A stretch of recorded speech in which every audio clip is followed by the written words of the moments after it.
नमस्कार, आप देख रहे हैं जनता टीवी और मैं हूं आपके साथ प्रद्युम्न शर्मा। शुरुआत करेंगे बुलेटिन की सुपरफास्ट खबरों के साथ। कोरोना से जंग में एक और शुरुआत। आज से देश भर में कोविड का प्रिकॉशनरी डोज शुरू हुआ। 18 साल से ज्यादा उम्र वालों का हुआ टीकाकरण। सभी टीकाकरण केंद्रों पर लगाई जा रही है 18 साल से ज्यादा उम्र वालों को बूस्टर डोज। 9 महीने बाद लगेगी दूसरी डोज। वैक्सीनेशन के लिए देने होंगे 225 रुपए। गुजरात में माता मंदिर का 14वां स्थापना दिवस। प्रधानमंत्री मोदी ने वीडियो कॉन्फ्रेंसिंग के जरिए कार्यक्रम में भाग लिया। उमैया माता मंदिर की स्थापना दिवस पर प्रधानमंत्री मोदी का संबोधन। भक्तों के साथ किसानों से की धरती मां को रासायनिक उपकरण से संकट से बचाने की अपील। पीएम मोदी ने कोरोना संकट के मुद्दे पर की बात। कहा, कोरोना का एक बड़ा संकट, ये बीमारी एक बहरूपिया बीमारी। प्रधानमंत्री ने कहा, हम नहीं करते, कोरोना संकट हुआ है खत्म, इसे रोकना हमारा लगातार प्रयास रहेगा। बीमारी को रोकने के लिए करीब 185 करोड़ लोगों को दी जा चुकी है वैक्सीन की डोज। प्रधानमंत्री मोदी ने 14 अप्रैल को करेंगे प्रधानमंत्री संग्रहालय का उद्घाटन। लोगों के बीच भारत के प्रधानमंत्रियों के बारे में जागरूकता पैदा करने के लिए बनाया गया है संग्रहालय। गुजरात दौरे पर गृह मंत्री अमित शाह जिले के नाराबेट में भारत पाकिस्तान अंतर्राष्ट्रीय सीमा पर बॉर्डर व्यूइंग पॉइंट का किया है उद्घाटन। यूपी के मुख्यमंत्री योगी आदित्यनाथ ने गोरखपुर में लगाया जनता दरबार। लोगों की सुनी समस्याएं, अधिकारियों को दिए समस्या दूर करने के निर्देश। सीएम योगी आदित्यनाथ ने गोरखपुर से की जन आरोग्य मेले की शुरुआत। अब मरीजों को मिलेगा ट्रिपल-डी की सुविधा। मेले में सीएम योगी का संबोधन। कहा, मेले में एक ही स्थान पर लोगों को मिलेगी डॉक्टर, डायग्नोस्टिक्स और दवाई की सुविधा। शाम 4 बजे तक चलेगा मेला। संबोधन में सीएम ने कहा, कोविड महामारी के कारण प्रभावित हुआ था जन आरोग्य मेला, लेकिन अब हर रविवार लोगों को स्वास्थ्य के प्रति करेंगे जागरूक। सीएम योगी ने जनता से की अपील। कहा, श्रद्धा भाव से इस मेले में हो शामिल, इस कार्य को करने में सरकार की करे मदद। बसपा सुप्रीमो मायावती ने की प्रेस कॉन्फ्रेंस। राहुल गांधी के गठबंधन वाले बयान पर दिया जवाब। कहा, इस बात में रत्ती भर भी सच्चाई नहीं। राहुल गांधी के बयान पर पलटवार करते हुए मायावती ने कहा, बसपा वाले कमेंट करने वाले पहले अपने गिरेबान में जाके फिर दूसरों की बात करें। मायावती ने कांग्रेस पर कसा है तंज। कहा, कांग्रेस नेता पहले अपने बिखरे घर को संभाले, फिर हम पर करें कटाक्ष। जम्मू कश्मीर के पूर्व उप मुख्यमंत्री काविंद्र गुप्ता ने महबूबा मुफ्ती पर किया है पलटवार। कहा, बीजेपी जम्मू की सांप्रदायिक सौहार्द को नष्ट कर रही, ये गलत इल्जाम। पूर्व उप मुख्यमंत्री ने कहा, कश्मीर के लोगों को भी पता किस तरीके से बढ़ रहा जम्मू कश्मीर का बजट। आने वाले समय में यहां मिलेगा औद्योगिक व्यवसायिक क्षेत्र सहित कई अवसर। प्रधानमंत्री मोदी ने देशवासियों को दी है रामनवमी की शुभकामनाएं। ट्वीट कर लिखा, भगवान राम की कृपा से सभी के जीवन में आए सुख, शांति, समृद्धि। नवरात्र के अंतिम दिन जयकारों से गूंजे माता के मंदिर। मां की आराधना के लिए दिखाई दी लोगों की लंबी लाइनें। देश भर में धूमधाम से मनाई गई रामनवमी। अयोध्या के राम मंदिर में श्रद्धालु ने किए हैं रामलला के दर्शन। बड़ी संख्या में उमड़ी भीड़। रामनवमी के मद्देनजर अयोध्या में प्रशासन ने किए सुरक्षा के पुख्ता इंतजाम। चप्पे चप्पे पर पुलिस की पैनी नजर। देश भर में चैत्र नवरात्रि की धूम। दिल्ली में 9वें दिन भक्तों ने छतरपुर मंदिर में की पूजा अर्चना। चैत्र नवरात्रों के आखिरी दिन हिमाचल के मंदिरों में दिखी भक्तों की भारी भीड़। कोरोना को लेकर मंदिरों में प्रशासन की तरफ से दिखे खास इंतजाम। हिमाचल दौरे पर बीजेपी के राष्ट्रीय अध्यक्ष जेपी नड्डा। रामनवमी के मौके पर शिमला के जाकू हनुमान मंदिर में की है पूजा। लिया भगवान बजरंगबली का आशीर्वाद। उत्तराखंड के मुख्यमंत्री पुष्कर सिंह धामी ने रामनवमी के मौके पर देहरादून में अपने आवास पर किया कन्या पूजन। देशवासियों को दी शुभकामनाएं। देश में गर्मी के सितम के बीच हीट वेव का कहर जारी। भीषण लू की चपेट में राष्ट्रीय राजधानी दिल्ली। लोगों का हाल बेहाल। राजधानी दिल्ली में अधिकतम तापमान 42 डिग्री सेल्सियस किया गया है दर्ज। मौसम विभाग ने दिल्ली समेत कई राज्यों में 3 दिन के लिए हीट वेव को लेकर रेड अलर्ट जारी किया। हरियाणा में भी लू के प्रकोप के साथ पारा ऊपर लगातार जा रहा। अगले 5 दिन तक प्रदेश में लू चलने की संभावना। मौसम विभाग ने लोगों को घरों से कम निकलने की सलाह दी।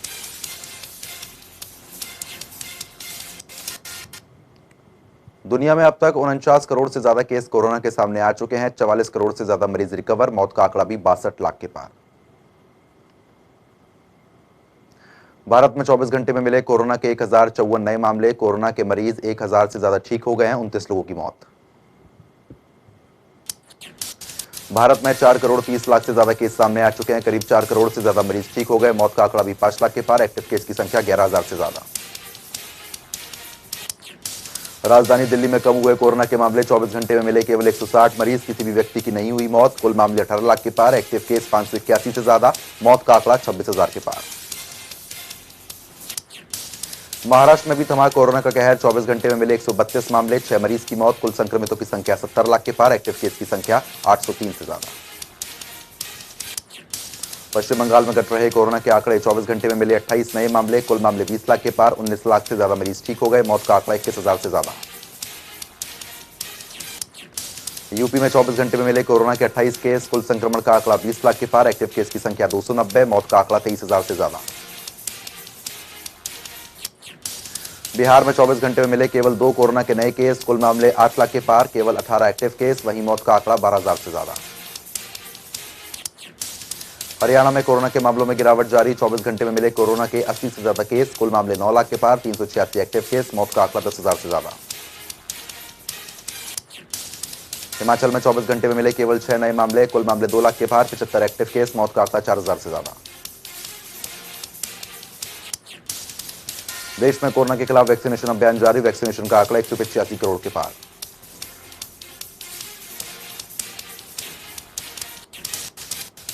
पाकिस्तान में आधी रात को गिरी इमरान सरकार। अविश्वास प्रस्ताव के समर्थन में पड़े 174 वोट। बोले शहबाज, आवाम को नई सुबह मुबारक। बिना मंजूरी कोई नहीं छोड़ सकेगा मुल्क।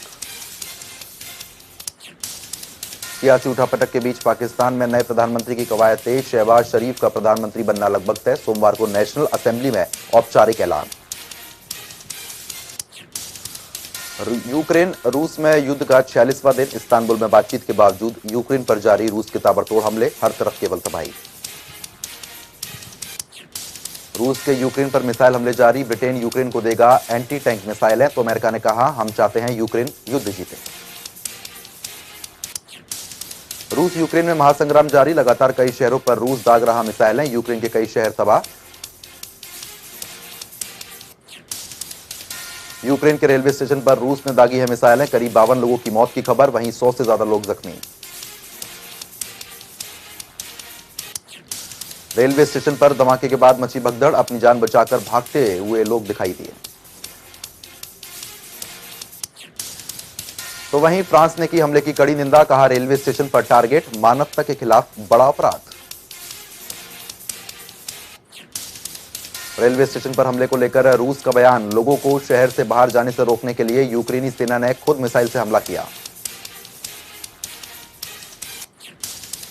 यूक्रेन के बूचा में भी लगातार भयानक स्थिति बनी हुई है। सड़क पर दिखाई दी है कई लाशें। रोते बिलखते नजर आए मासूम लोग।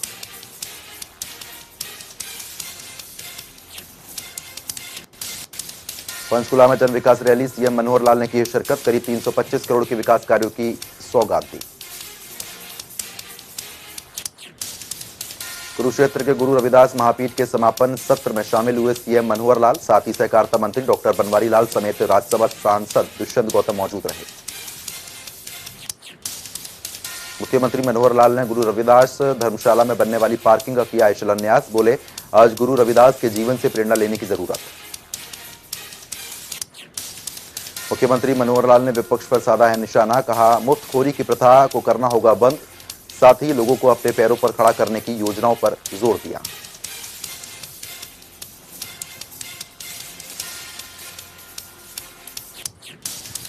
सीएम मनोहर लाल के मुताबिक 14 अप्रैल अंबेडकर जयंती समारोह में शिरकत करेंगे जेपी नड्डा। वहीं 24 अप्रैल को पानीपत में प्रकाश पर्व मनाने का भी ऐलान किया।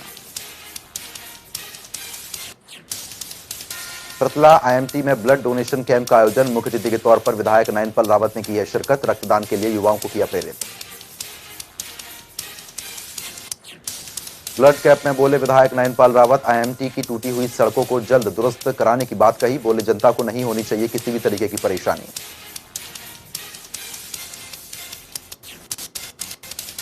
नूंह में गर्भवती महिलाओं की एएनसी जांच के लिए आयोजित हुआ शिविर। प्रधानमंत्री सुरक्षित मातृत्व योजना के तहत हुआ आयोजन। शिविर में दर्जन भर गर्भवती महिलाओं ने कराई अपनी जांच। गर्भवती महिलाओं के लिए वरदान साबित हो रही प्रधानमंत्री मातृत्व योजना। मां और बच्चे की मृत्यु दर में कमी लाने के उद्देश्य से संचालित हुई यह योजना। हर महीने की 9 तारीख को सरकारी अस्पतालों में जांच शिविर का होता है आयोजन। करनाल में 4 वर्षीय जश के समर्थन में उतरे हैं लोग।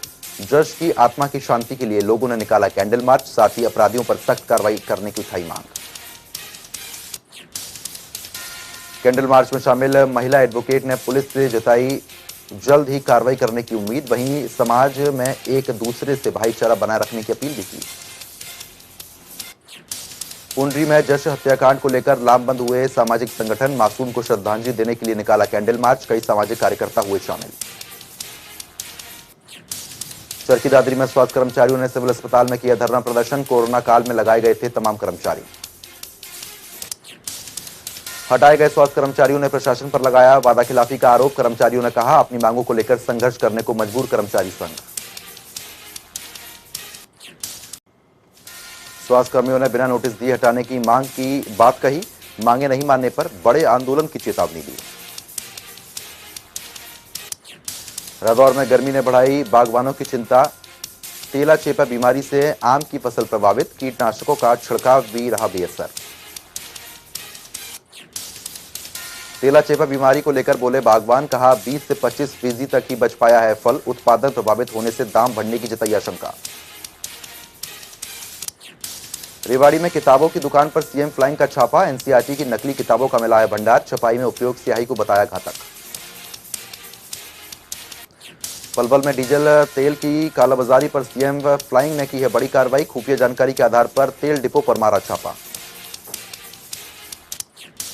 60 रुपए प्रति लीटर की दर से तेल खरीदकर 80 रुपए प्रति लीटर में बेचते थे आरोपी। फरीदाबाद से डीजल तेल लेकर आते थे तेल टैंकर। भिवानी जेल में कैदियों के 2 गुटों में भिड़ंत हुई है। चौधर के लिए चाकू से हमला किया। 1 घंटे तक मचे बवाल में कई कैदी घायल। पानीपत में गेहूं की फसल में लगी भीषण आग। करीब 30 एकड़ फसल राख हो गई है। दमकल की कई टीम मौके पर मौजूद। बहादुरगढ़ स्थित गत्ता फैक्ट्री में लगी भीषण आग। हादसे में फैक्ट्री जलकर हुई है पूरी तरीके से खाक। अनुमान के मुताबिक करोड़ों का नुकसान। मौके पर पहुंची दमकल की टीम ने आग पर काबू पा लिया है। शॉर्ट सर्किट बताई जा रही आगजनी की वजह। हादसे में सभी लोग सुरक्षित। फतेहाबाद में हुआ दर्दनाक हादसा। ट्रैक्टर ट्रैली से टकराई मोटरसाइकिल। शादी समारोह में जा रहे थे 2 लोग। वहीं 2 लोग गंभीर रूप से घायल हुए। 2 लोगों की मौत। रेवाड़ी में कंपनी कर्मचारी की निर्मम हत्या का मामला सामने आया है। बोरे में बांधकर फैक्ट्री में फेंका है शव। मामले की जांच में जुटी हुई है पुलिस। 3 दिवसीय हिमाचल दौरे पर बीजेपी के अध्यक्ष जेपी नड्डा। शिमला के बिलासपुर में नगर निगम चुनाव को लेकर नेताओं के साथ बनाई है जीत की रणनीति। शिमला में बीजेपी नेताओं के साथ बैठक के बाद जेपी नड्डा ने की है प्रेस कॉन्फ्रेंस। जनता को गिनाई जयराम सरकार की 4 सालों की उपलब्धियां। प्रेस कॉन्फ्रेंस में जेपी नड्डा ने कहा केंद्र सरकार ने हिमाचल प्रदेश का किया सहयोग। सीएम जयराम ठाकुर ने भी 4 सालों में तेजी के साथ किया प्रदेश का विकास। जेपी नड्डा ने कांग्रेस पर साधा निशाना। कहा कांग्रेस सरकार ने हिमाचल के लोगों के साथ किया भेदभाव, लेकिन मोदी सरकार ने हिमाचल को दिया विशेष राज्य का दर्जा। हिमाचल प्रदेश के कई जिलों में तापमान पहुंचा 30 डिग्री के पार। सोलन के जनौजी में पानी की किल्लत से लोग परेशान। पिछले 5 दिनों से इलाके में नहीं आया पानी। भारतीय क्रिकेटर युजवेंद्र चहल के खुलासे पर पूर्व कोच रवि शास्त्री का बयान। कहा यह गंभीर मामला। किसी की जान से खिलवाड़ करना कोई मजाक नहीं। भारतीय क्रिकेट टीम के पूर्व कप्तान महेंद्र सिंह धोनी को रवि शास्त्री ने लगाई थी फटकार। एक इंटरव्यू में बताई डांटने की वजह। पाकिस्तान के खिलाफ मैच के पहले धोनी खेल रहे थे फुटबॉल। विदेशी खिलाड़ियों के साथ थिरकते देखे शिखर धवन। सोशल मीडिया पर पोस्ट किया है वायरल। वीडियो की तारीफ कर रहे हैं। लखनऊ की गलियों में सब्जी बेचकर भी मुमताज खान ने किया है कमाल। जूनियर हॉकी वर्ल्ड कप के 11वें मिनट में दागे हैं गोल। कोरिया ओपन में भारतीय चुनौती हुई खत्म, सिंधु श्रीकांत को मिली हार। सियोग ने सिंधु तो जीत मात, वहीं भारत के लिए 3 मैच रहे हैं निराशाजनक। बॉलीवुड अभिनेत्री करीना कपूर खान ने दूसरी प्रेगनेंसी के बाद दिखाया अपना ग्लैमर अंदाज, तस्वीरें बटोर रही सुर्खियां। सैफ अली खान अपने पहले 2 बच्चों के साथ आए हैं नजर। सारा और इब्राहिम के साथ मुंबई के बेस्ट रेस्टोरेंट में किया है लंच। वीडियो सोशल मीडिया पर वायरल हो रहा। एक्ट्रेस काजल अग्रवाल जल्द बच्चे को देंगी जन्म। डॉल की तरह सजाकर कराया फोटोशूट। सोशल मीडिया पर मिल रहा लोगों का प्यार। एक्ट्रेस शहनाज गिल ने अमृतसर के मशहूर स्वर्ण मंदिर में टेका है मत्था। तस्वीरें सोशल मीडिया पर वायरल। सनी लियोनी ने अपनी शादी की 11वीं सालगिरह पर किया है बड़ा खुलासा। एक पोस्ट में लिखा, शगुन के पैसे से भरा था अपनी शादी के रिसेप्शन का बिल, लेकिन शादी के बाद खुली किस्मत। एक्ट्रेस यामी गौतम का बड़ा खुलासा, मां की साड़ी पहनकर की थी शादी, बड़े डिजाइनर ने किया था भेदभाव।